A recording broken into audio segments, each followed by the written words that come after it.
Bien, bueno, vamos a continuar con nuestro salmo. Vamos a ver en esta primera parte del estudio, vamos a tenerlo en dos partes, como siempre. En esta primera parte vamos a ver la continuación del salmo.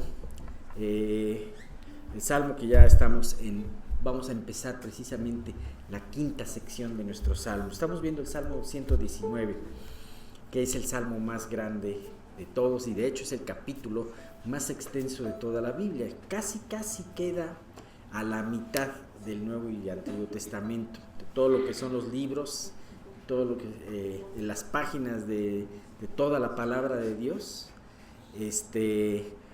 Casi está a la mitad. Habíamos visto que es el Salmo 117 el que está a la mitad exactamente. Bueno, pues casi a la mitad. Bien, pues vamos a comenzar, pero primeramente quisiera que pidiéramos a Dios para que Dios bendiga esta reunión y guíe cada una de las palabras que vamos a decir. Padre, te damos muchísimas gracias, muchas gracias por esta reunión, muchas gracias por todos los que están aquí, por los que pudieron llegar, por los que han puesto su corazón el día de hoy para levantarse y venir aquí a la iglesia a congregarnos. Sabemos que esto es un mandato que tú das, que no dejemos de congregarnos, Señor, que estemos siempre con un corazón dispuesto para poder reunirnos con los hermanos en la iglesia y para poder escuchar tu palabra, porque sabemos que tú tienes un mensaje especial en cada domingo, un mensaje que vamos a necesitar. Te queremos pedir que esto sea así. Y Padre, pues tú guarda a las personas que no pudieron venir, los que están de viaje, guarda mucho, especialmente a la familia Castro, guíalo, Señor, permite que Miguel pueda descansar y poderse recuperar, Padre mío, para que pronto lo podamos tener aquí. Tú sigue trabajando en su cuerpo para que Dios, Él no necesite esta operación, esta cirugía. Y Dios permite que Él pueda pues cada vez recuperarse y recobrarse más, habiéndole enseñado tú lo que quieres que él al día de hoy aprenda, Señor, a través de esta prueba. Y también, Dios, nosotros como iglesia, enséñanos lo que tenemos que aprender y enséñanos sobre todo a orar unos por otros y orar por los que nos presiden en el Señor y orar para que estas enseñanzas se mantengan frescas. Te quiero pedir, Señor, tú sabes que yo no soy nada, no somos nada, Señor, para poder enseñar tu palabra a otros, sino solamente a través de tu Espíritu, Señor, y lo que tú sabes acomodar de las enseñanzas y hablar de acuerdo al corazón, de acuerdo a la necesidad de cada uno de nosotros. Te queremos pedir pues que en esta reunión esto sea hecho. Manténnos concentrados. Y Padre, todo esto lo pedimos en el nombre de tu Hijo Jesús. Amén. Bien, pues les pido de favor, no lo había hecho anteriormente, que el celular lo puedan poner en modo silencioso. No es necesario que se desconecten, nada más si con que lo pongan en vibrador, está bien, ¿no? Y porque pues para no tener ninguna distracción. Y vamos a ver esta quinta parte, vamos a ver todos los versículos, los 8 versículos. Habíamos visto precisamente que cada uno, este salmo, el Salmo 119, se divide a su vez en 22 secciones. Es un salmo acróstico. ¿Y qué quiere decir con esto? Que acuérdense que algo acróstico tiene un mensaje. Cada párrafo empieza con una letra que habla que completa una palabra.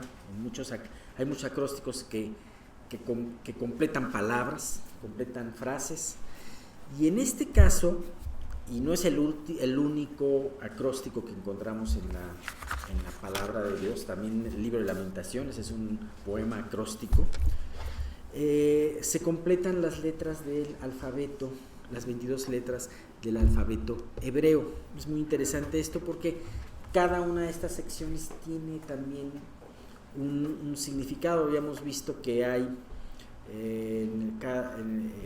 una letra que significa casa y hablaba de hacer casa con Dios, ¿no? Y bien, pues esta es la quinta letra.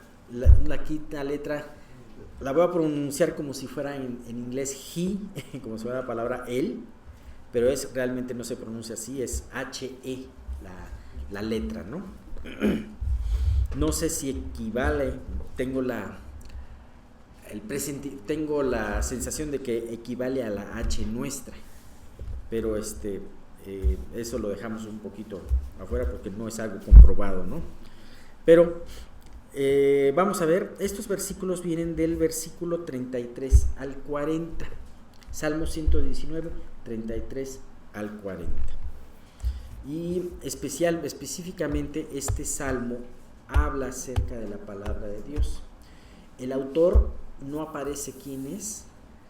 Podríamos pensar que es anónimo, pero hay ciertas referencias. Hay algunos que piensan que el autor es David y hay otros que piensan que el autor es el sacerdote Esdras, muchos años después de David.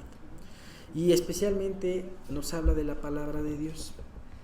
Habla de lo que es, del valor de la palabra de Dios, del valor que Dios le da a su palabra, y también habla del anhelo del salmista y de todo hombre que quiera seguir a Dios, de estar caminando en la palabra de Dios. Bueno, ¿qué dicen estos versículos? Dice: enséñame, oh Jehová, el camino de tus estatutos, y lo guardaré hasta el fin. Dame entendimiento y guardaré tu ley, y la cumpliré de todo corazón. Guíame por senda de tus mandamientos, porque en ella tengo mi voluntad. Inclina mi corazón a tus testimonios y no a la avaricia. Aparta mis ojos, que no vean la vanidad. Avívame en tu camino. Confirma tu palabra a tu siervo, que te teme. Quita de mí el oprobio que he temido, porque buenos son tus juicios. He aquí, yo he anhelado tus mandamientos. Vivifícame en tu justicia. Fíjate que me recuerda un poquito. Este salmo habla especialmente de la palabra guíame. Es una guía. El autor le pide a Dios por una guía. Pero es una guía en donde también por la naturaleza, hay que decir que esta palabra H-E, G o G, se utiliza al principio de cada verbo en esta sección, y esto hace que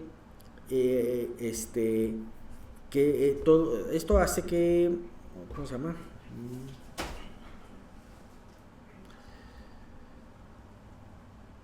Ahorita les digo. Esto le da al verbo, es que no encontraba la palabra, se me había olvidado. Esto le da a cada verbo una forma causativa. ¿Qué quiere decir? Es hazlo por mí. Te pido esto, pero tú eres el que lo haga, en cierta manera, ¿no? La forma causativa es no voy a actuar yo directamente en esta forma verbal, sino alguien, a través de mi dicho va a actuar alguien más. Entonces, esto se ve mucho a partir de la palabra ask. Por ejemplo, a ver,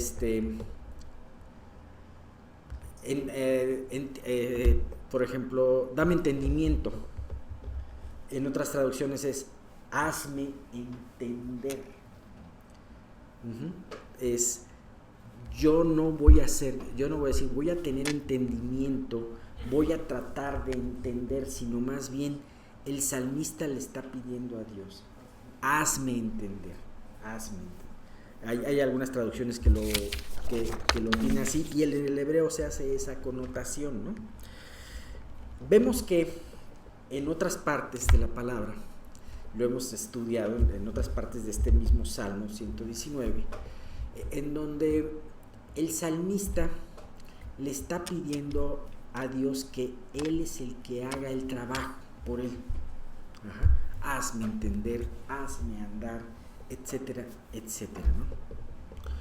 Y esto me llama la atención porque estamos hablando que es una sección que habla específicamente implorando por la guía de Dios. Me acuerdo que hace como 10 años, un poquito más, de repente mi hermano regresó al trabajo muy contento y me iba a contar su travesura del fin de semana. ¿Saben cuál fue la travesura del fin de semana?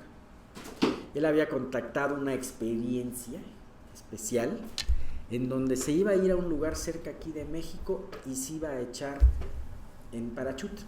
Los iba a echar en el ¿cómo se llama? En una ala delta, ¿no? Se llama. En una ala delta. Y entonces le dije a mi mamá, pero ¿cómo te atreviste a hacer eso? No te preocupes. La experiencia, o sea, llegas tú tempranito, casi en el amanecer, y entonces hay una persona que es la que maneja el ala delta. Tú nada más tienes que estar, haz de cuenta, tú debes de ponerte ahí, te amarran todo esto y va encima de ti el que maneja, el que sabe manejar el ala delta, ¿no?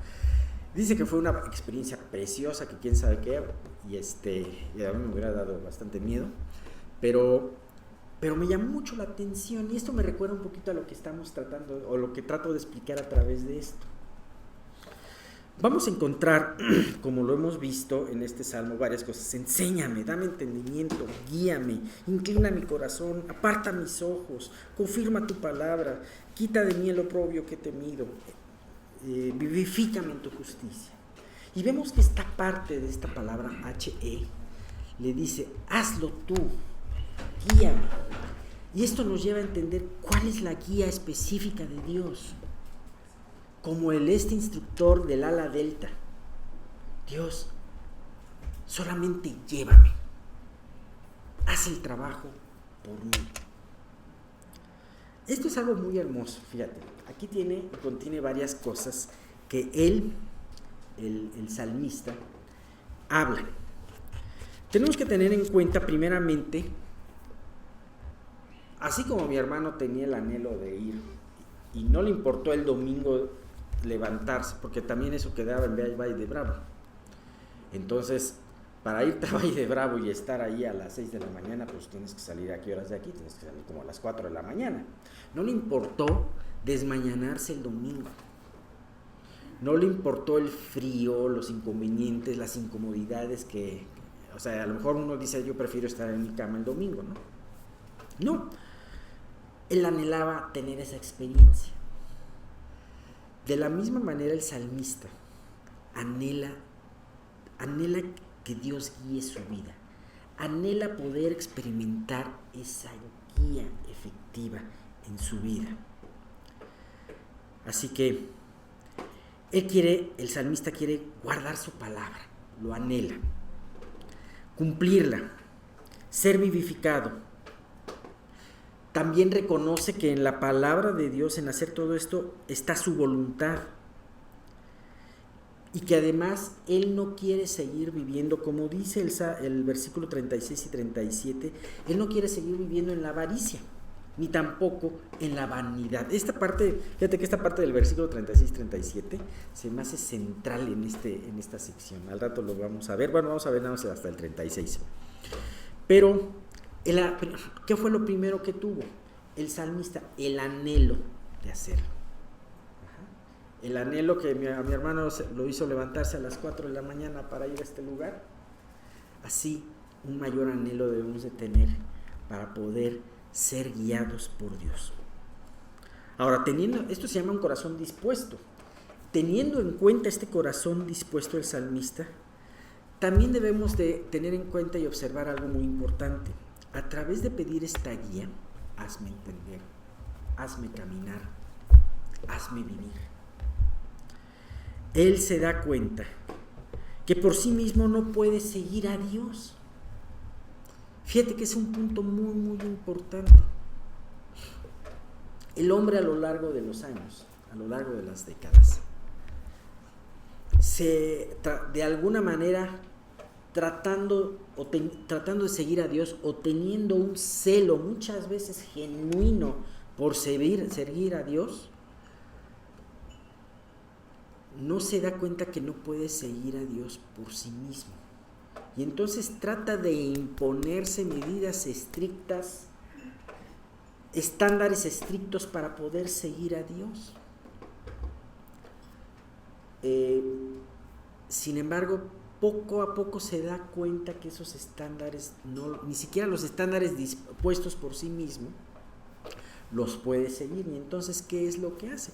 Los baja o hace como que los cumple, pero no los cumple. Y entonces vive finalmente en una falsedad. Me recuerda mucho lo que Pablo pensaba por el pueblo judío. Pablo decía, o sea, Pablo no decía, es que son una bola de gentes que solamente están tratando de aparentar que siguen a Dios y no lo siguen.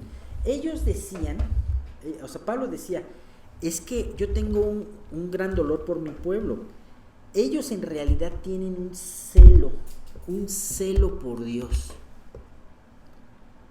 Pero algo muy importante decía, pero no conforme a ciencia. ¿Y qué quería decir esto?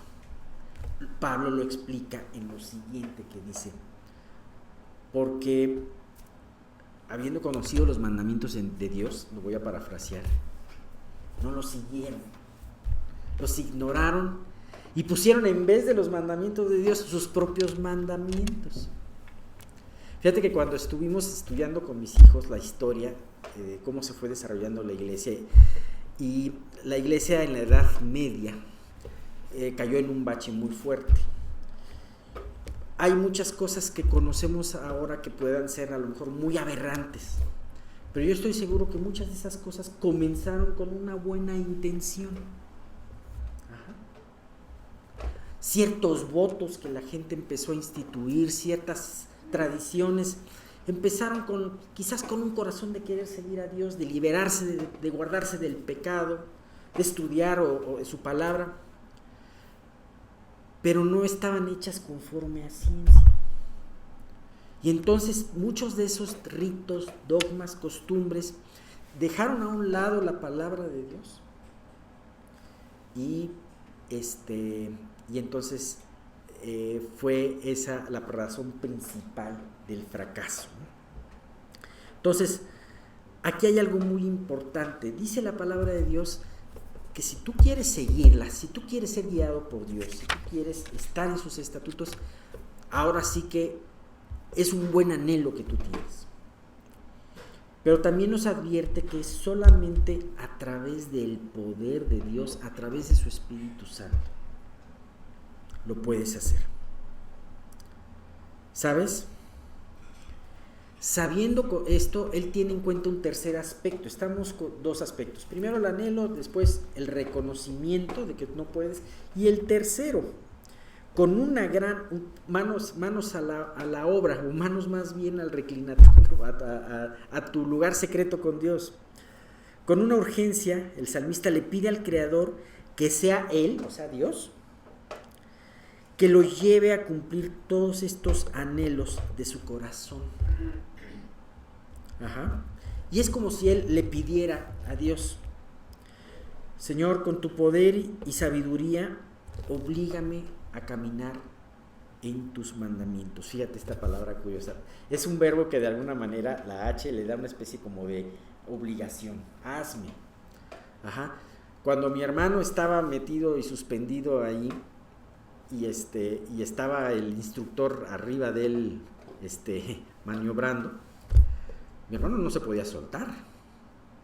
En un sentido, en el momento en que fue amarrado y en el momento, él se entregó, digamos, a la sabiduría y al conocimiento de este hombre. En la vida de este hombre, de este instructor, en las manos de este hombre estaba la vida de mi hermano. A veces hacemos eso con las personas y confiamos ciegamente en alguien, no solamente en esta situación, en alguien que pueda darnos un consejo de vida, en alguien que nos pueda dar un consejo financiero, en muchas otras cosas. Confiamos ciegamente en las personas y a veces nos hace muy difícil confiar en Dios. Aquí el salmista le está diciendo: Dios, amárrame y tú sé el que guía mi vida. Y eso implica una entrega en donde yo no voy a mover mis manos, porque además si tratas de mover las manos, el instructor te dice: quieto, espérate, no le hagas así, ¿no? O sea, tú nada más ve. Y es impresionante porque de esa manera dices: anhelo, después reconocimiento y después esa entrega. Dios, Me entrego para que tú seas el que produzca en mi vida todo eso. Así que Dios lleva al salmista a cumplir con todo esto. Él podrá hacerlo y de hecho lo hará. Con un instructor de parachute, dentro del 100% de posibilidades, a lo mejor tienes un 0.01 de que no llegues allá donde quieras llegar, ¿verdad? Siempre hay un riesgo. Bueno, con Dios es un 100 absoluto. Así que no temamos. Ciertamente Él nos dirigirá hacia el puerto que queramos, hacia el puerto que Él tiene y que anhelamos. Bien. Versículos 33-34. Enséñame, oh Jehová, el camino de tus estatutos y lo guardaré hasta el fin. Dame entendimiento y guardaré tu ley y la cumpliré de todo tu corazón.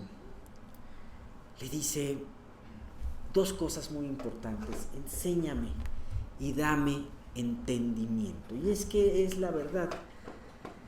Si Dios no te enseña su palabra, tú no la puedes aprender, porque Dios no solamente te enseña conceptos abstractos que podrían ser, sino que te enseña a Dios conceptos que deben de ser vida. Así que la enseñanza de Dios incluye no solamente el concepto, sino que también incluye la vida. Y además abre mi entendimiento. Ya hemos visto varias veces esto, como en unos versículos anteriores decía: abre mis ojos y podré apreciar las maravillas de tu ley. Aquí dice: abre mi entendimiento. Y bien, este versículo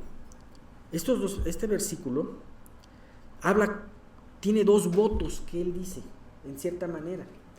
Votos resultados de la acción de Dios en el salmista. Lo primero es: y lo guardaré hasta el fin. Enséñame, oh Jehová, el camino de tus estatutos y lo guardaré hasta el fin. Así que dice: Señor, si tú me enseñas, porque la enseñanza de Dios no solamente es teórica, sino también es vida. Si tú me llevas a que con mi corazón yo pueda entender y asimilar y penetrarme estas enseñanzas, entonces te voy a seguir hasta el fin. Y este es un voto precioso, que habla no solamente de esa fidelidad en el tiempo, sino también en las diferentes situaciones. ¿Tú sabes lo que es seguir a Dios, seguir los mandamientos hasta el fin? ¿Sabes? Eso habla de el día a día. Todos los días de tu vida, desde ahora hasta que mueras, seguir la palabra de Dios. Habla de leerla, habla de meditar en ella, habla de pedirle a Dios que la aplique, habla de esa disposición de querer aprender de ella. Y esa situación en donde sabemos que todos podemos tropezar en un momento determinado, sabemos que todos de alguna manera podemos de repente ser inconsistentes, pero, ¿sabes? Dios, o sea, lo importante en todo esto es volver al camino. Y para esto es importante estar plenamente convencido por Dios de que su palabra es importante. Fíjate, estamos hablando del salmo más grande, más extenso de todos, y por lo tanto el capítulo más extenso de la Biblia, que se dedica especialmente a la importancia de enseñarnos acerca de la palabra de Dios. ¿Qué no será importante para Dios la palabra? Claro. Y si es importante para Dios, debe de ser importante para nosotros. Pero también no solamente habla hasta el fin, en el caso de decir, bueno, lo voy a hacer todos los días hasta el fin de mi vida. Pero, ¿qué implica también esto? Habrá momentos en donde la palabra de Dios sea fácil de seguir, pero habrá momentos en donde la palabra de Dios sea difícil de seguir. Difícil porque te pueda estar enfrentando con algún hábito, algún pecado que no quieras dejar. A veces dices, Sí, Dios, te seguiré con todo mi corazón. Bueno, cuando Jesús, los discípulos, se encontraban personas con él, pareciera como si Jesús les estuviese poniendo trabas para seguirlo, ¿no? A uno le dicen,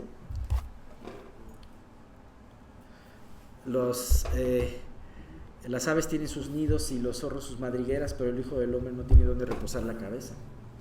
O sea, como diciendo, ¿quieres seguirme? ¿Estás dispuesto a vivir lo que yo quiero vivir, lo que yo vivo? Y a otro le dice, deja a tu padre y a tu madre y sígueme, ¿no? Ajá. O sea, no vemos a un Jesús poniendo obstáculos ni siendo cruel, pero sí enfrentando a las personas de que es importante que tu corazón y en tu corazón sea Jesús lo más importante para poderle seguir hasta el fin. Tenemos el ejemplo en el libro de Daniel de dos personas que siguieron el camino, de cuatro personas que siguieron el camino de Dios hasta sus últimas consecuencias. Aunque esto traía en sus vidas un gran peligro. A veces es el fin de ti mismo en cuanto a que Dios te enfrenta a una situación que no quieres dejar y tienes que dejar. Y a veces te enfrentas a situaciones exteriores. Hoy por hoy en nuestro país no vivimos una situación así, pero fíjate lo que sucedió a Sadrach, Mesach y Abed-Nego, ¿no? Ananías, Misael y Azarías, en sus nombres hebreos, ¿no? En Daniel 3, 17 al 18, ellos no querían inclinarse delante de una estatua de oro de casi 30 metros cubierta de oro que había hecho el rey Nabucodonosor. Y entonces fue avisado Nabucodonosor, y ellos que seguían a Dios, Sadrach, Mesach y Abed-Nego, fueron puestos como rebeldes. Y entonces, ¿cuál fue la respuesta que estos muchachos le dieron a Nabucodonosor? En Daniel 3 del 17 al 18 dice: He aquí nuestro Dios a quien servimos puede librarnos del horno de fuego ardiendo, y de tu mano, oh rey, nos librará. Y si no, sepas, oh rey, que no serviremos a tus dioses, ni tampoco adoraremos la estatua que has levantado. No era la primera decisión que estos hombres tomaban a favor de Dios. La verdad es que Nabucodonosor quería que todos los que entraran con él olvidaran su tierra, olvidaran sus dioses y olvidaran hasta su nombre.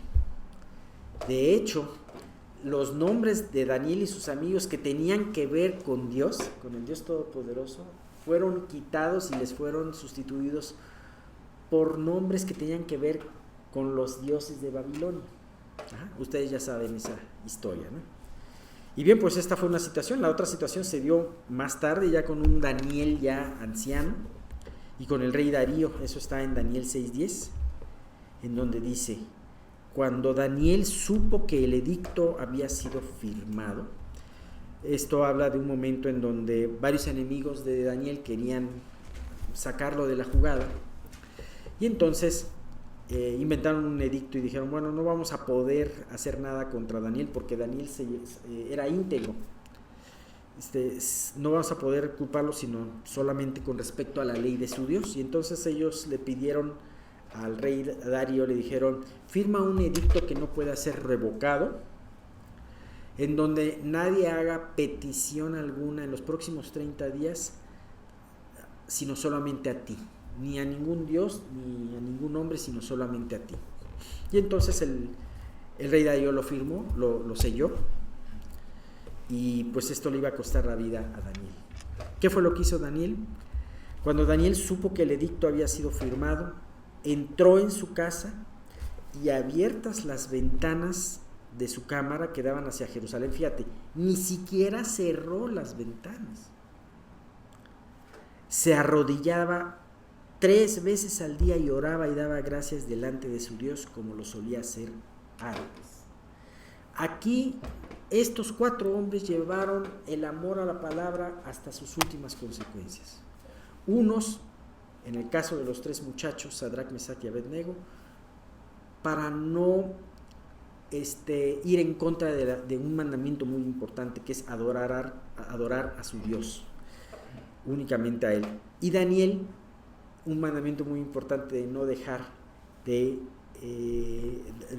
este hábito de estar orando y pidiéndole a Dios diariamente, ¿no? Y bien, pues aquí el punto es que declara el salmista que necesita también que Dios le abra este entendimiento para poder seguir de todo corazón sus mandamientos. Sabe que la decisión de seguirle tendrá que tener el respaldo del poder del Espíritu Santo. ¿Sabes? De la luz que arroje a sus verdades, o sea, no solamente el seguir, sino también el entender y la fuerza que le dé para cumplirlas. Bien, así que Sadrach, Mesach y Abednego y Daniel no hubieran tenido el valor ni la determinación de enfrentar reyes si no hubiera sido por el mismo Espíritu Santo. Porque Dios no nos dice, 2 Timoteo 1:7, porque Dios no nos ha dado espíritu de cobardía, sino de poder, de amor y de dominio propio.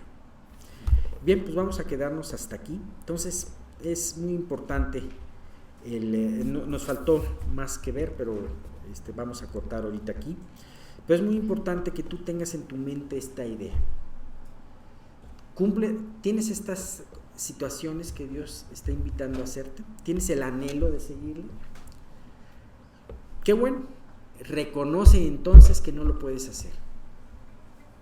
¿Reconoces que no lo puedes hacer?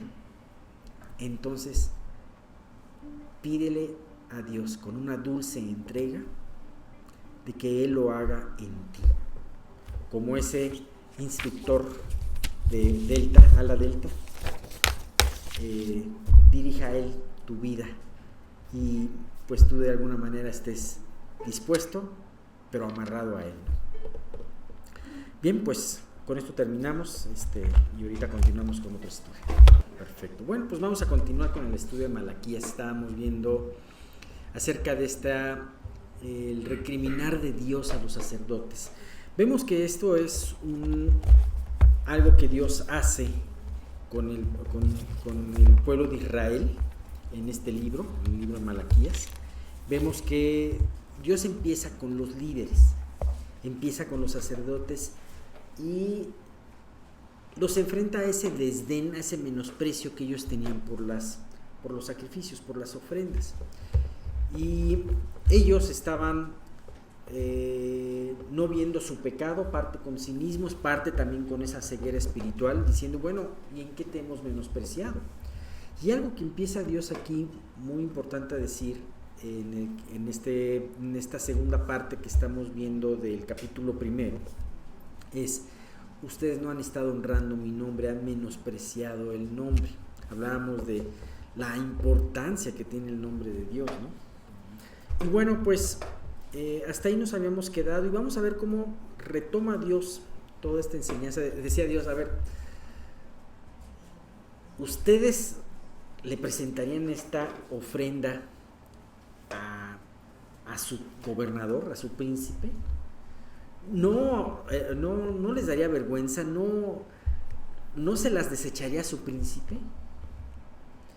Y algo que me llamó mucho la atención es que al final decía, prácticamente es, ¿quién me diera que hubiera alguien que cerrara el templo para que ustedes dejaran de ofrecer estos sacrificios? O sea, Dios prefería mejor que de nuevo se cerrara el templo a seguir soportando los sacrificios que tenía que soportar, ¿no? En esa tesitura nos encontramos con los siguientes 4 versículos es Malaquías. Vamos a ver Malaquías capítulo 1 de los versículos 11 al 14. Son 15 versículos, son 4 versículos. Bueno. Porque desde donde el sol nace hasta donde se pone es grande mi nombre entre las naciones, y en todo lugar se ofrece a mi nombre incienso y ofrenda limpia, porque grande es mi nombre entre las naciones, dice Jehová de los ejércitos. Y vosotros lo habéis profanado cuando decís, inmunda es la mesa del Señor, de Jehová, perdón, y cuando decís que su alimento es despreciable. Habéis además dicho, oh, qué fastidio es esto, y me despreciáis, dice Jehová de los ejércitos. Y trajisteis lo hurtado, lo cojo o enfermo, y presentasteis ofrenda. ¿Aceptaré yo esto de vuestra mano? Dice Jehová. Y el 14 dice, maldito el que engaña, el que teniendo machos en su rebaño promete y sacrifique a Jehová lo dañado, porque yo soy gran rey, dice Jehová de los ejércitos, y mi nombre es temible entre las naciones. Bien, así que les dice en el 11, porque desde donde nace el sol hasta donde se pone es grande mi nombre entre las naciones, y en todo lugar se ofrece a mi nombre incienso y ofrenda limpia, porque grande es mi nombre entre las naciones, dice Jehová de los ejércitos. Entonces, Dios había enfrentado a los sacerdotes diciendo, ustedes menosprecian mi nombre. Y es cuando empiezan los sacerdotes diciendo, ¿en qué lo hemos menospreciado? En que tienen por inmunda mi mesa de sacrificio. ¿En qué? Pero no tenemos inmunda, sí, porque ofrecen animales, sacrificios imperfectos. Pero, no, una vez se enfrenta a estos sacerdotes y les habla Dios de una situación. Es una situación que en ese momento no estaba sucediendo en el mundo tal cual. Aunque sabemos que Dios siempre ha levantado hijos suyos en todas partes del mundo, pero en esa situación, en ese momento, puedes decir, bueno, todo el mundo que rodeaba a los israelitas no era pagano, no tenía costumbres muy obscuras, no era un mundo que tenía que conocer a Dios, y que eran los israelitas precisamente los que tenían esa luz para llevarla al mundo. Pues sí, efectivamente. Sin embargo, Dios sabe que todas esas cosas iban a ocurrir en un tiempo próximo. Recuérdense que este es el último libro de la Biblia, y que después de la Biblia, del Antiguo Testamento, y que después de ese libro iba a haber un silencio de aproximadamente 430 años, hasta que viniera la verdadera luz del mundo. Me llama la atención porque aquí habla de una situación que sucedería en el futuro, y de hecho es probable que se refiriera a dos eventos en un futuro, uno que ya sucedió y otro que está por suceder. Primeramente, el evento de la primera venida de Jesús y la conformación de la iglesia. La iglesia conformada por personas de todas las naciones, creyendo en un solo Dios, adorándolo como debe de adorarse. Y la segunda época futura, el reinado milenial de Jesús en la tierra, en donde efectivamente todas las naciones van a adorar y a ofrecer sacrificios a Dios. Sin embargo, lo impresionante es cuando Dios habla de esto, lo habla con tanta certeza como si eso ya estuviera sucediendo o ya hubiera sucedido.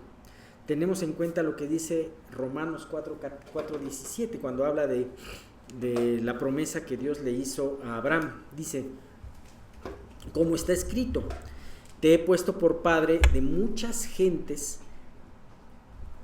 delante de Dios, a quien creyó Abraham, el cual da vida a los muertos y llama las cosas que no son como si fuesen. ¿Cuántas promesas de Dios hace en un tiempo muy oscuro?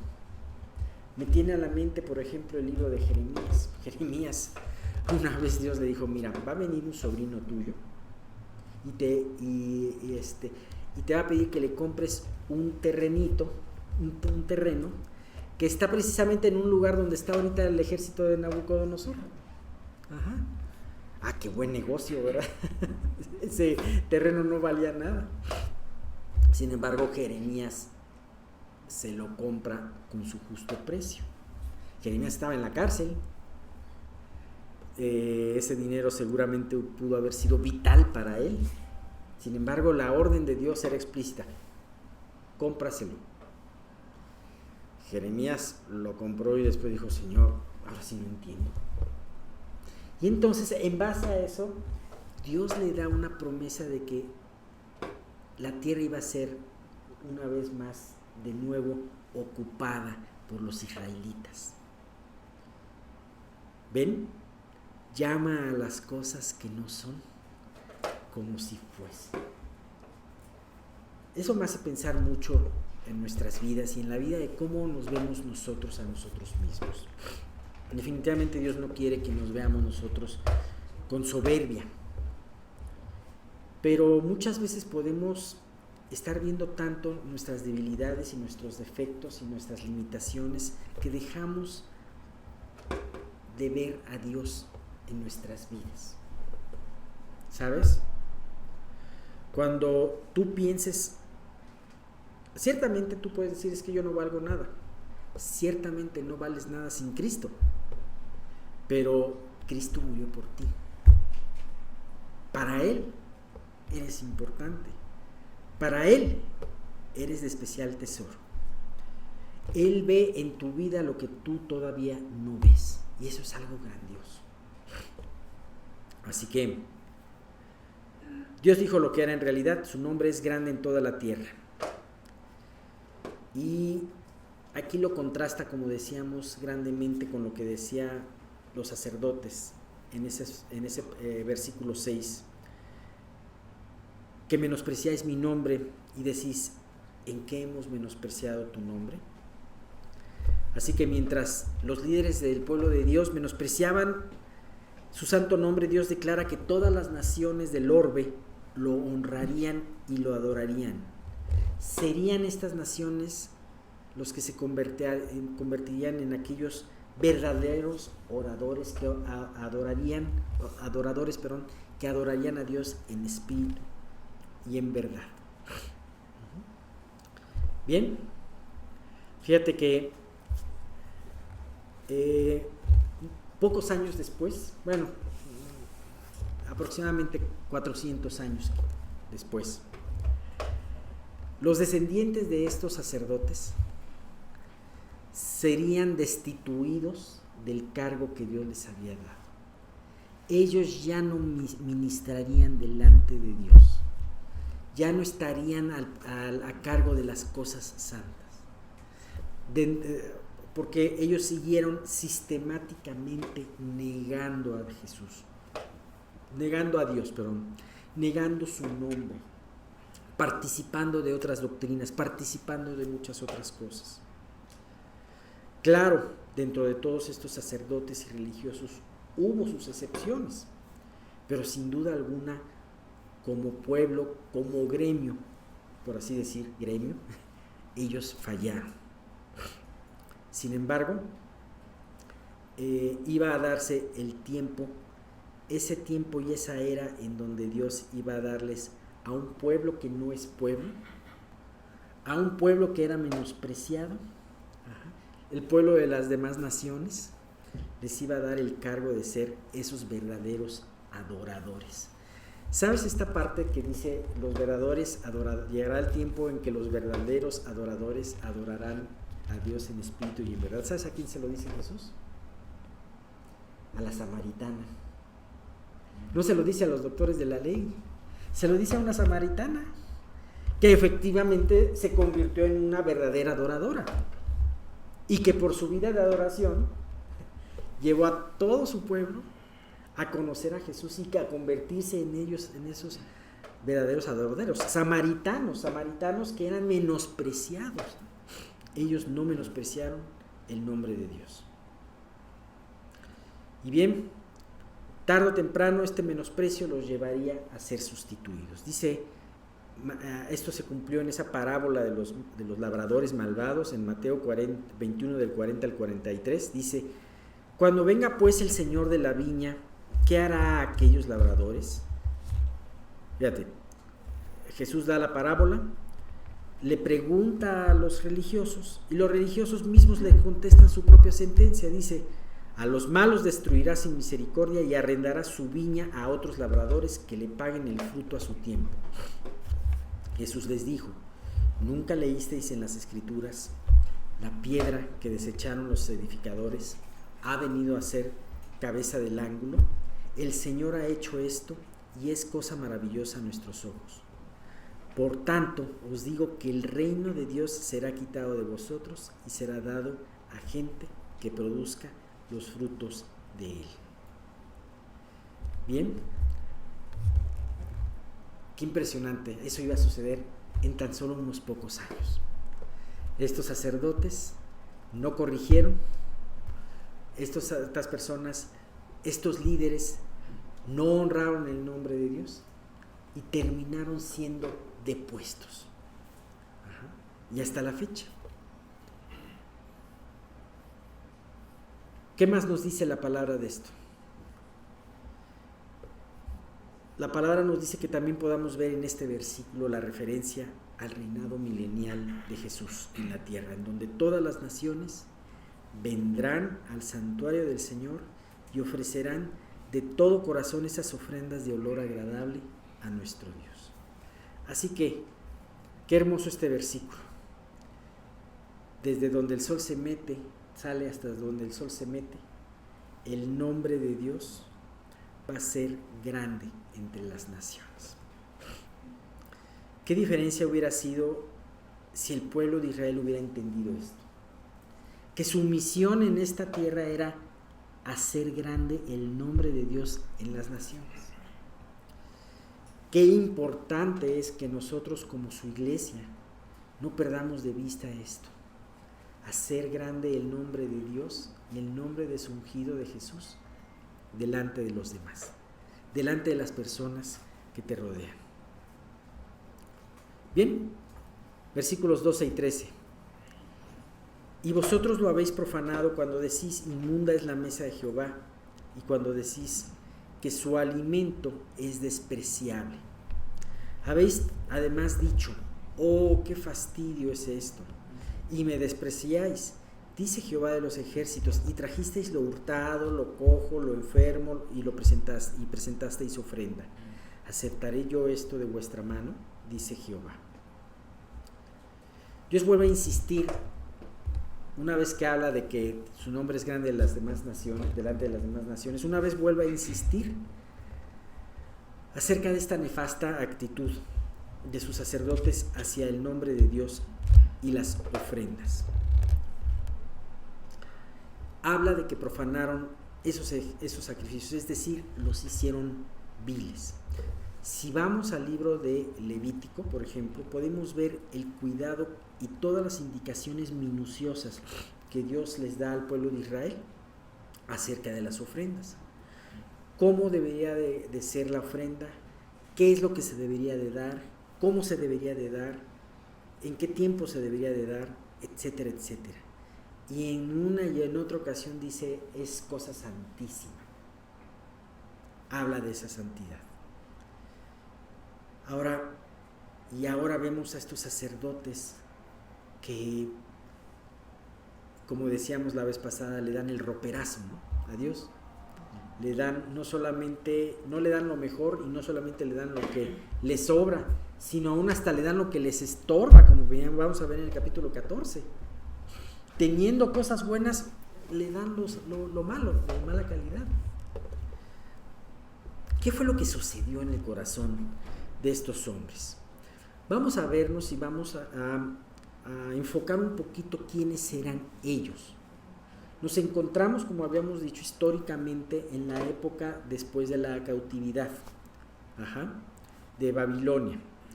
Me imagino que todos aquí conocen esa parte de la historia de Israel. Si hay alguien que no la conoce, con mucho gusto le explico brevemente, pero creo que todos la conocen, ¿verdad? Bien, después de haber estado 70 años de cautiverio en Babilonia, Dios hace regresar a su pueblo a través del decreto de Ciro. Ajá. Ciro cuando venció a Ciro, este rey medo-persa, que venció a Babilonia, y al muy poco tiempo de entrar en el poder, hace un decreto diciendo que todo el que quiera ir a reconstruir la casa del Dios de Jerusalén y la ciudad puede irse. Y además él iba a aportar dinero, y además él iba a decir todos los utensilios valiosos que Nabucodonosor hizo transportarse de Jerusalén a Babilonia, lo voy a regresar. Y entonces hizo esta convocatoria, y de todos los millones de judíos que estaban desperdigados en Babilonia, apenas 50,000 personas hicieron este primer viaje con Zorobabel, al mando de Zorobabel. Fíjate, y estos sacerdotes y este pueblo que está escuchando esta exhortación de Malaquías eran descendientes de ellos. Eran estos 50,000 hombres, eran hombres valientes, eran hombres que estaban buscando, que no habían dejado de ver que Jerusalén era su lugar. Estar cerca de la casa de Dios era el lugar donde ellos debían de estar. No dejaron de ver esta situación.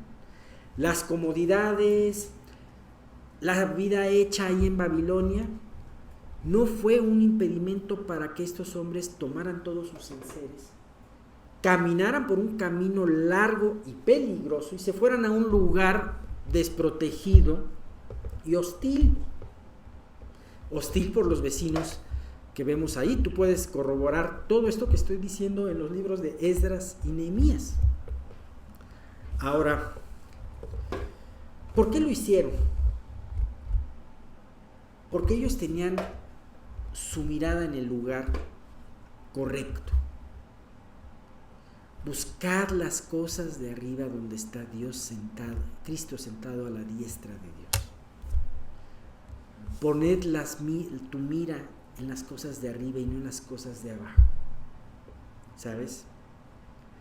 Porque Cristo murió y nuestra vida está oculta en Cristo. Vemos que estas personas que regresaron a Jerusalén, sí, no eran superhombres, no eran superpersonas, no eran sino que también los vemos con situaciones muy parecidas a las de nosotros. Personas que en un momento determinado se empezaron a distraer, se desanimaron, ellos empezaron a construir y se desanimaron por la monotonía, pero también por la oposición de los vecinos. Entonces dejaron de edificar, pero Dios los volvió a exhortar años después y ellos se pararon y volvieron a edificar. Y después pasó algo parecido y volvieron a edificar el muro. Y edificaron el muro. Bueno, ¿sabes? Ellos llegando el tiempo, regresaron a su amada Jerusalén y la reconstruyeron. Pero una generación posterior, aproximadamente 100 años después, que es la generación a la cual está hablando Malaquías, ya había perdido el rumbo, ya había perdido el sentido por lo cual ellos estaban ahí, ya se habían acostumbrado. Satanás poco a poco los había dormido hasta llegarlos a estar dormidos por completo.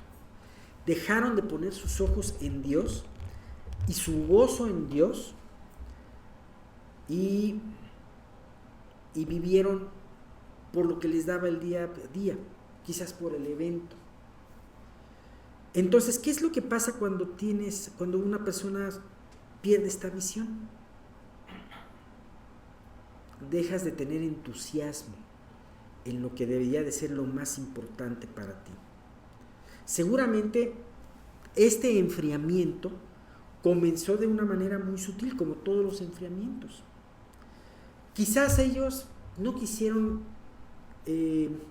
renunciar a sus comodidades. No quisieron cambiar sus hábitos corrigiéndolos y haciendo atendiendo el llamado de corrección a tiempo. Su tesoro poco a poco dejó de ser Dios y por lo tanto también sus prioridades cambiaron. Y al cambiar sus prioridades, definitivamente Dios ya no era el primer lugar y tampoco empezaron a dejar de ser conscientes de que sus sacrificios ya no era lo que Dios pedía. Ya no eran tan perfectos, hasta el punto de empezar a ofrecer a sacrificios claramente defectuosos. ¿Y sabes qué? Cuando caes en esta rutina, la adoración y lo que haces por Dios, lo que hacían por Dios ellos, se volvió fastidiosa. Fíjate qué revelador es esta parte que dice: habéis además dicho, oh, qué fastidio es esto, oh, qué fastidio es llevar estos. ¿Por qué tengo que darle a Dios lo mejor? ¿Por qué tengo que darle a Dios los carneros que puedo o comérmelos o darlos en un mejor precio? Tantos carneros que recibe el sacerdote. ¿Por qué? Poco a poco empezaron a denostar, a demeritar estos sacrificios. Y todo lo que hacía Dios, para Dios, llegó a ser fastidioso porque perdió el sentido en sus vidas. Ahora, nosotros no debemos de decir dentro de nosotros mismos: ¡ay, qué gente tan insensata al tratar a Dios! Esa gente de hace 2400 años, qué insensatos son, porque nosotros podemos estar en esa misma situación. ¿Sabes? Venir aquí puede ser un fastidio para nosotros. Es más rico quedarse dormido los domingos o hacer aquel pendiente que tienes que hacer. Cuando realmente nuestra vida Dios la guía todo el tiempo, toda la semana. Y verdaderamente Él planeó el que su iglesia se reuniera para poder cantar, para poder tener gozo, para poder gozarse en Él. Fíjate que todas las festejos y celebraciones que se tenían en el Antiguo Testamento, de las cuales también habla mucho el libro de Levítico, eran con gozo. Irás y comerás delante de tu Dios y te gozarás delante de tu Dios. Pero qué triste es cuando alguien dice: qué fastidio, otra vez, otro domingo. Proverbios, esto me recuerda un poquito a esta parte que habla del perezoso, porque a veces nos volvemos perezosos espirituales. Proverbios 24, del 30 al 34, dice: yo te digo que a lo mejor cierra tus ojos e imagínate la escena. Pasé junto al campo del hombre perezoso y junto a la viña del hombre falto de entendimiento. Fíjate, la pereza y el falta de entendimiento están ligadas. Y aquí que por toda ella había crecido espinos. Ortigas habían ya cubierto su faz y su cerca de piedra estaba ya destruida. Pues imagínate, paso por esa casa y veo que no ha pasado ni escoba, ni trapeador, ni jardinero, y que además la cerca se había derruido. Miré y lo puse en mi corazón, lo vi y tomé consejo. Un poco de sueño, cabeceando otro poco, poniendo mano sobre mano, otro poco para dormir. Así vendrá como caminante tu necesidad y tu pobreza como hombre armado. Así que eso lo vemos con una propiedad, pero también lo podemos ver con las vidas, especialmente con nuestras vidas. ¿Has sido perezoso en buscar a Dios? ¿Has descuidado aquellos detalles que pueden parecer triviales, pero que son muy importantes para mantener una vida en una buena relación con Dios. Cuando mi esposa se va de viaje, es cuando más que nunca comprendo el trabajo que ella hace en la casa. Y realmente entiendes que es muy pesado. ¿Sabes qué tienes que hacer para que una casa se ensucie? Nada. ¿Sabes qué tienes que hacer para que tu vida se enfríe? Nada.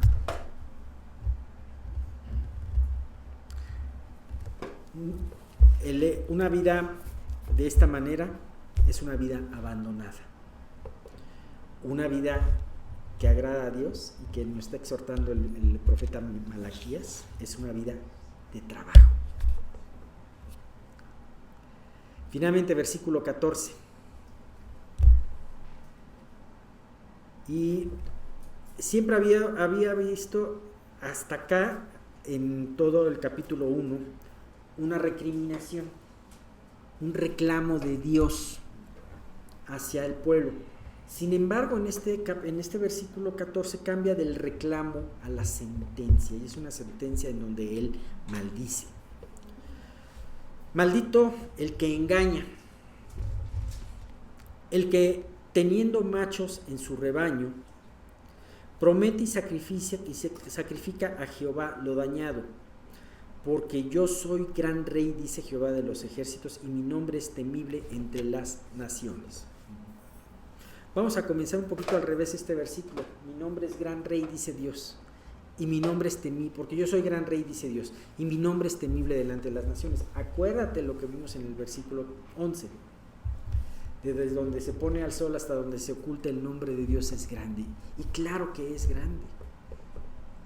Verdaderamente es grande, es el nombre más grande. Sin embargo, aquí dice maldito. Maldito el que engaña. Ya de por sí, el engaño es un pecado grave. Todo lo que tenga que ver con el engaño, la mentira, la hipocresía, el fraude. La Biblia es bastante enérgica en condenar siempre lo que es el engaño. ¿Sabes? Por un engaño el mundo está caído. Ajá. Y podemos seguir a lo mejor con muchos ejemplos acerca de lo que ha hecho el engaño.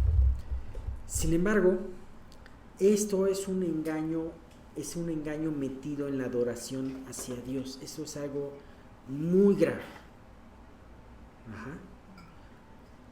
Es preferible que en este estudio de repente seas tú redarguido diciéndole, híjole, es que, ¿sabes qué? La otra vez tuve una situación en mi trabajo en donde engañé y estuvo mal, voy a tener que arreglarla. Sí fue grave eso, y qué bueno que esto te pueda redarguir. O la otra vez utilicé algo a lo cual no tenía derecho de utilizar, etcétera, etcétera. Nos podemos ir por muchas cosas, pero este engaño es más grave. O sea, porque es un engaño hacia Dios. ¿Alguna vez alguien te ha engañado? ¿Alguna vez el empleado que te dice que fue a un lugar y de repente te lo encuentras en las tortas de la esquina? Digo, eso da risa, pero en cierta manera, ¿qué sientes cuando alguien te engaña? Una decepción. Cuando más quieres a la persona y sientes que transgiversó la verdad, que no fue sincero contigo, te sientes peor, te duele más. ¿Qué no será con Dios, que nos ama tanto, que dio a su Hijo unigénito por nosotros, el verse engañado por nosotros? Pero además engañado delante de sus propios ojos, en sus propias ofrendas. Fíjate, dice, engañado teniendo machos perfectos para ofrecer, porque además, si ellos tenían ese ganado era porque Dios se los había dado. Y de repente, no le damos a la perniquebrada, le damos a la tuerta. ¿Tú crees que eso es algo ligero? Más bien es una ofensa muy profunda.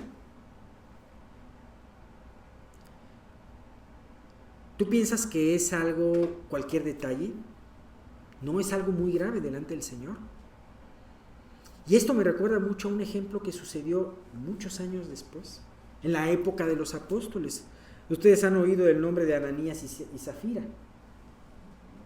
Un matrimonio muy famoso, pero no por su piedad, sino por el engaño. Ellos no tenían por qué engañar. Ellos vendieron un terreno, una propiedad, y entonces de esa propiedad dijeron, bueno, pues este pedacito va para nosotros, y entonces entregamos el resto, pero hacemos parecer que entregamos todo el precio de la propiedad. ¿Sabes? Ellos trataron de engañar al Espíritu Santo. Ellos trataron de engañar al mismo Dios. ¿Cuál fue el fin de Ananías y Zafira? Cayeron muertos. Hoy muchos creyentes no caen muertos porque no hay esa llenura del Espíritu en las iglesias. Pero en ese momento, en esa iglesia excelente, en donde el Espíritu se manifestaba de una manera poderosísima, claro, Dios no podía consentir eso. En esa iglesia donde había una santidad más palpable, un temor más palpable, Dios no podía concebir eso. Así que ellos cayeron muertos. El fin para ellos fue muy triste para ellos. Sin embargo, a pesar de esto fue muy edificante para la iglesia. ¿Qué es lo que te dice en esa parte que sucedió cuando pasó esto de Ananías y Zafira? Dice que la iglesia se llenó de temor. Y sabes que eso es algo muy sano. Que nosotros nos llenemos de temor. Que nos llenemos de temor. ¿Cómo estamos representando el nombre de Dios? Pues ¿realmente estamos representando su nombre como algo grande? ¿Cómo estamos llegando delante de Dios? Estamos llegando delante de Dios con nuestro... O sea, ¿te atreverías, si vieras a Jesús en este cuarto, te atreverías a darle un roperazo? Aclaro el término roperazo como lo que te sobra. Y no solamente lo que te sobra, sino lo que te estorba. Me da risa eso de los roperazos porque hay algunos que tú los ves y dices, ¿de qué número de generación será este roperazo? ¿Será el primero, el segundo, el tercero o el cuarto? Un regalo que pasa de casa en casa, ¿no? ¿Sabes? Dios te quiere, Dios nos quiere a nosotros.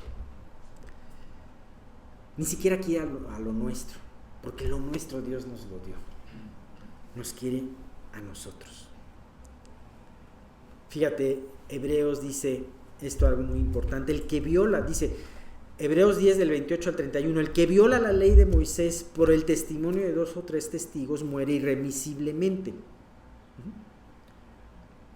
¿Cuánto mayor castigo pensáis que merecerá el que pisoteare al Hijo de Dios y tuviera por inmunda la sangre del pacto con la que fue santificado? Fíjate, estuviese por inmunda la sangre del pacto, muy parecido a tener por inmunda el sacrificio que le presentas a Dios. Hay otra imagen aquí muy importante. Si ellos daban el sacrificio defectuoso, entonces también estaba, como ese sacrificio iba a ser una imagen de Jesús, el sacrificio perfecto, entonces todos ellos estaban también menospreciando el sacrificio del Redentor. Y esto pase, tuviese por inmunda la sangre del pacto con la cual fue santificado, e hiciera afrenta del Espíritu de gracia, ¿Sabes por qué no caemos muertos como Ananías y Zafira? Por el Espíritu de gracia. Y todavía así nos atrevemos a afrentarlo. Pues conocemos al que dijo: mía es la venganza, yo daré el pago, dice el Señor. Y otra vez, el Señor juzgará a su pueblo. Horrenda cosa es caer en manos del Dios vivo. Oye, pero ¿cómo? Me acuerdo que ese versículo no lo entendía yo. ¿Cómo que horrenda cosa es caer en manos del Dios vivo? ¿Qué no dice la palabra de Dios que cuando lo vea me voy a alegrar? Horrenda cosa es si tú sabes que estás falto delante de Él. Horrenda cosa va a ser para muchos que lo negaron y lo menospreciaron, y ver al Dios Todopoderoso con todo su poder y con toda su magnificencia. ¿Sabes?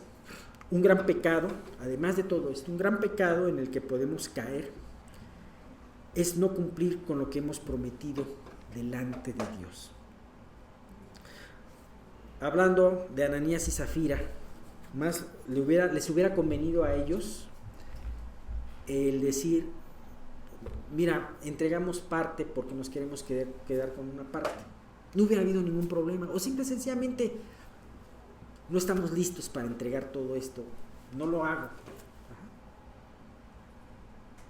Así muchas veces tenemos que tener mucho cuidado de que nuestras ofrendas voluntarias, nuestras resoluciones delante de Dios, Dios las toma muy en serio. Nuestras promesas, Dios las toma muy en serio. Entonces es muy importante que tú veas esto, y que es preferible no prometer que prometer y no cumplir. El no prometer no implica un pecado. El prometer y no cumplir sí implica un pecado. Bien, todo esto nos está preparando para el capítulo número 2 que vamos a ver en Malaquías. Es un capítulo muy, muy interesante, en donde todo este capítulo se nos ha hecho fuerte. Se nos ha hecho con muchas cosas en donde dices que Dios cómo nos está enfrentando. Y oro a Dios para que Dios nos enfrente a cada uno de nosotros con las cosas que tenemos que ajustar. Y que nos pueda dar entendimiento de ver la seriedad de nuestra vida delante de Él. La seriedad de nuestra entrega. La seriedad de nuestra relación con Él. Dios, a través de todo este capítulo, da una fuerte reprensión y termina con una maldición. Sin embargo, debemos de tener en cuenta que cuando existe una exhortación por parte de Dios, no importa lo duro que sea esa exhortación, también en esa exhortación hay gracia, y en esa exhortación hay esperanza. Hay una esperanza para cambiar. En la misma reprimenda que Dios nos da, hay misericordia. ¿Por qué Dios nos regaña? ¿Por qué Dios nos reprende? Porque Dios busca el cambio. Esa llamada de atención busca ese cambio para que en ese cambio Él pueda aplicar la gracia y la redención, como lo vamos a ver en el capítulo 2. Bien, después de todo esto es importante que nos hagamos varias preguntas. Y para podernos hacer varias preguntas y poder recordar lo que vimos de todo esto que vimos en el estudio, es importante tener en cuenta ese célebre versículo de Apocalipsis. Apocalipsis capítulo 2, versículo 4 al 5, cuando Dios reprende a la iglesia de Éfeso. Ya lo sabemos muchos, ese versículo dice: pero tengo contra ti que has dejado tu primer amor. Recuerda, por tanto, fíjate, pon mucha atención. Tengo contra ti que has dejado tu primer amor. Eso se lo dijo Jesús a la iglesia de Éfeso. Le dijo primero: iglesia de Éfeso, tienes muchas palomitas, cumples con muchas cosas, eres una iglesia de mucha tradición, eres una iglesia que de mucha fama por tu celo a la buena doctrina y muchas otras cosas. Pero te voy a reprender en algo que nadie ve y que a lo mejor ni siquiera tú ves, pero yo sí veo. has dejado tu primer amor. Ya no me amas, decía Jesús, como en un principio. Cuando Pablo se quedó contigo 1 año, 2 años. Ya no me amas de esa manera. Sin embargo, Jesús no decía, los hice sentirse mal, ¿no? No, tiene un propósito esa reprensión. Dice, recuerda por tanto de dónde has caído, porque esa falta de amor vino desde un punto. Y arrepiéntete y haz las primeras obras, pues si no, vendré pronto a ti y quitaré tu candelero de su lugar si no te hubieras arrepentido. Entonces Jesús le dice, has perdido tu primer amor. ¿Qué es lo que puedes hacer? Medita en tu vida y ve desde dónde has caído. Encuentra ese pecado. Dios está dispuesto a poner la lámpara, la linterna en ese pecado por el cual has caído. Pero cuando tú lo encuentras, ahora sí, como la zorra que está en el viñedo, el mejor momento para atrapar esa zorra es en el momento que la ves. Arrepiéntete y haz las primeras obras, ¿sabes? Cuando tú creces en Cristo puedes tener un ministerio y vivir para Él, pero a veces Dios te puede pedir, deja de hacer cosas para mí y pasa tiempo conmigo. Ese es algo muy importante. Entonces, en base a este versículo, vamos a hacernos 4 preguntas, ¿ok? La primera, ok, aunque puedas, no te las dicto, voy muy lento, pero no te las dicto. Aunque puedas pensar en victorias pasadas y momentos muy dulces en tu relación con Dios, o sea, aunque haya habido momentos de esos en tu relación con Dios, la pregunta es, ¿el día de hoy has caído en la monotonía y sin sentido sin sentido de una rutina fastidiosa? Vuelvo a repetir, aunque hayas tenido tiempos en el pasado maravillosos con Dios, ¿el día de hoy has caído en la rutina y el fastidio? Número 2, si esto es así, ¿anhelas un cambio de esta relación con Él? De nuevo viva y con crecimiento. Si dices todo esto es fastidiosa, ¿anhelas un cambio en tu vida? Esa sería la segunda opción. Pregunta. Ahora, la tercera, no todos me van a responder, no es para todos, solamente para los que respondieron sí. Si la anterior pregunta, tu respuesta es un sí, ¿estarías dispuesto a meditar desde cuándo y por qué empezaste a desviarte de tu primer amor? ¿Estarías dispuesto a decirle, Dios, no lo veo, pero tú muéstrame desde dónde agarré ese hábito, esa situación, ese pensamiento que me está estorbando en mi relación contigo?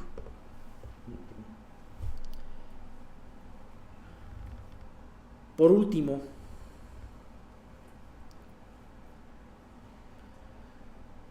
¿estarías dispuesto a, como dice el anterior versículo, el de Apocalipsis, arrepentirte y hacer las primeras obras? O sea, si Dios te dice sí, has caído en esto, ¿estarías dispuesto a arrepentirte?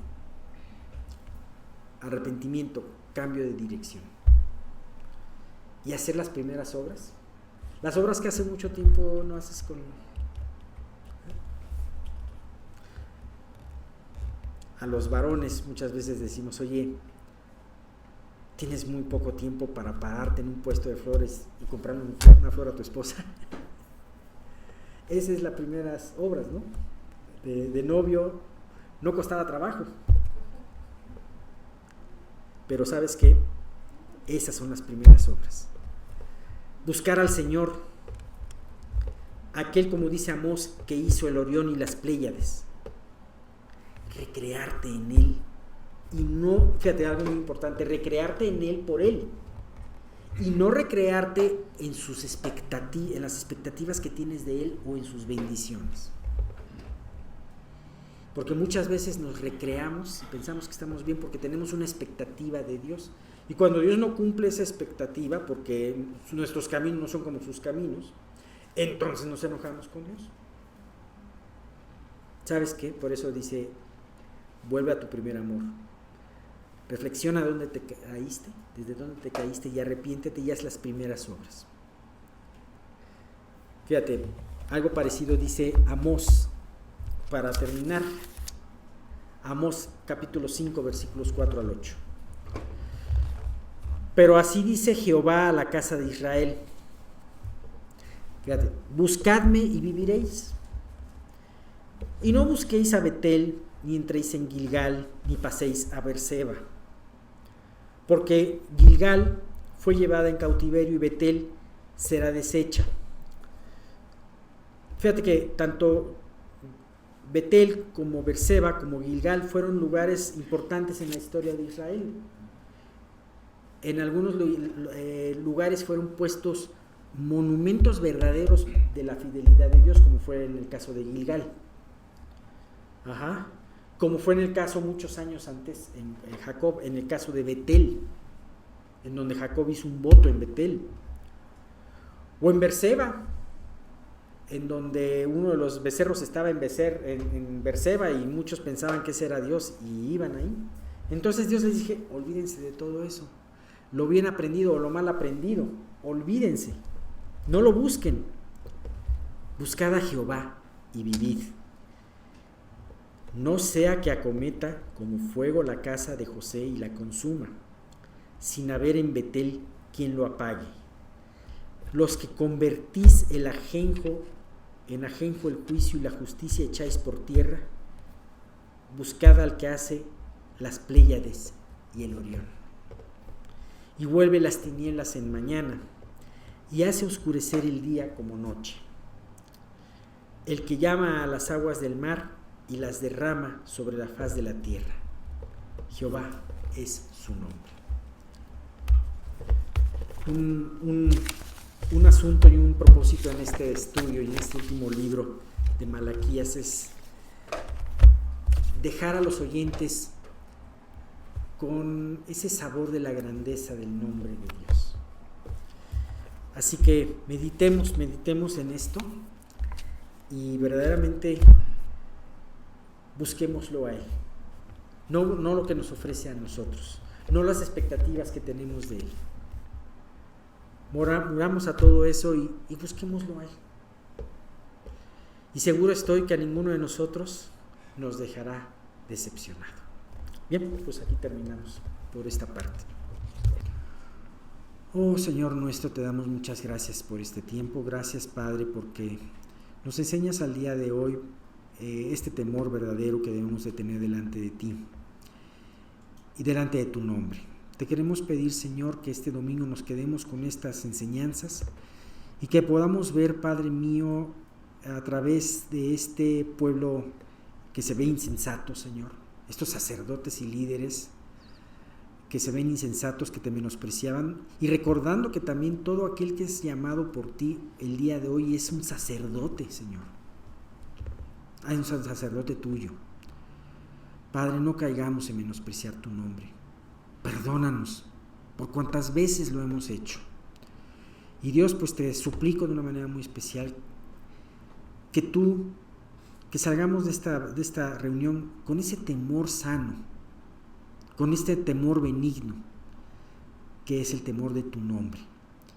Y el temor, Padre mío, de dirigirnos a ti.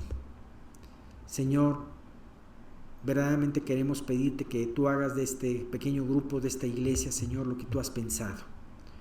No cumpliendo nuestras expectativas, las expectativas de ninguno de los que está aquí, o de los que no están aquí, sino única y exclusivamente lo que tú has planeado. Te queremos pedir por esto.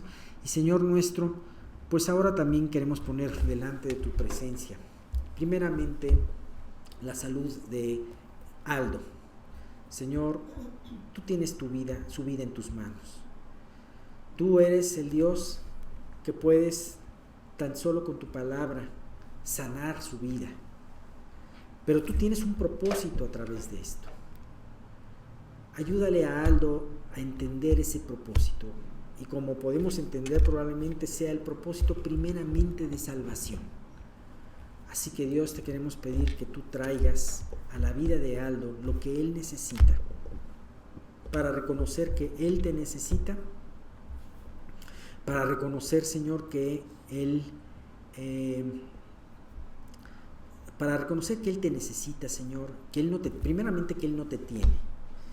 Segundo lugar, que no por sus propios medios él puede tenerte o él puede acercarse a ti, sino únicamente que él entienda que necesita de ti, necesita esa salvación completa.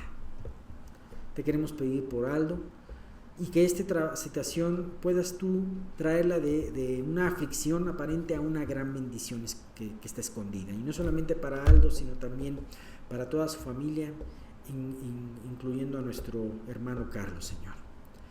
Te queremos pedir por todo esto y suplicarte también por la mano de Margarita, para que Dios tú la toques su mano y permita, Señor, que ella pueda sanar de esto. Ayúdala a descansar en ti y ayúdala a ver en ti como el principal proveedor, Señor, para su vida y la vida de su familia.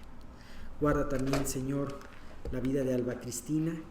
Permite, Dios, que ella se recupere y que todo lo que sucede en su vida sea para gloria tuya, Señor, y conversión de los familiares de Óscar. Y te queremos pedir por todo esto en el nombre de tu Hijo Jesús. Amén.